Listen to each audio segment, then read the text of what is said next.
চলো দেখি আজকে আমি কি চ্যালেঞ্জ পাই। মেকআপ ইউজিং পটেটো, আলু দিয়ে মেকআপ করতে হবে। এটা আমি পারবো না। করতে পারে 500টা লাইক, 1000টা সাবস্ক্রাইবার, তাহলে তো করতেই হবে গাইস। একটা আলু নিয়ে চলে এসেছি, এটা দিয়ে মেকআপ করতে হবে। জানি না কি করে করব।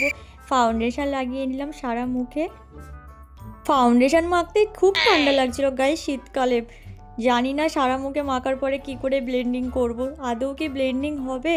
ও তোমাদের সাথে একটা কথা বলতেই ভুলে গেছি, এই চ্যালেঞ্জটা আমাকে দিয়েছে রিমা ঘোষ আর শিখা গোলদার। সারা মুখে আস্তে আস্তে ব্লেন্ডিং করছি। কপালটা বেশি ভালো করে ব্লেন্ডিং করছিলাম, কারণ ভবিষ্যৎ তো আমার এমনিই অন্ধকার। মুখে তো যা লাগছিল, গলার থেকে মুখ বেশি ফর্সা লাগছে, পুরো ভূত। এরপরে আমি একটু ব্লাশার লাগিয়ে নিলাম সারা মুখে। জানি না এটা কেমন করে ব্লেন্ডিং করব। ব্লেন্ডিং যখন শুরু করেছি, মুখ পুরো লাল হয়ে গেছে, মনে হচ্ছে যেন লাল লঙ্কা। কেমন লাগছে, মনে হচ্ছে ভূত, যেন তারকা রাক্ষসী গাইস। ব্লেন্ডিংটা কমপ্লিট করে আইলাইনার, এইটাই হলো অদ্ভুত জিনিস। তবে কান্না না, করতে তো হবে, চ্যালেঞ্জটা আমাকে কমপ্লিট।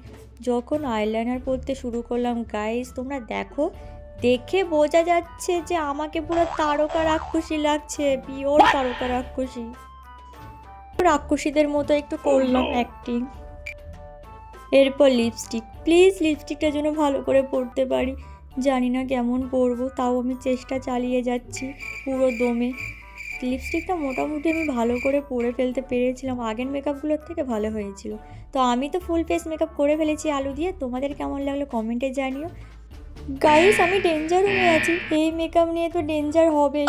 আর কি এমন, তোমরা আমাকে সেভ করতে অবশ্যই একটা গ্রিন হার্ট দিয়ে দাও, যাতে পরের চ্যালেঞ্জ করতে পারি। আর আমার চ্যানেলটিকে সাবস্ক্রাইব করে দিও।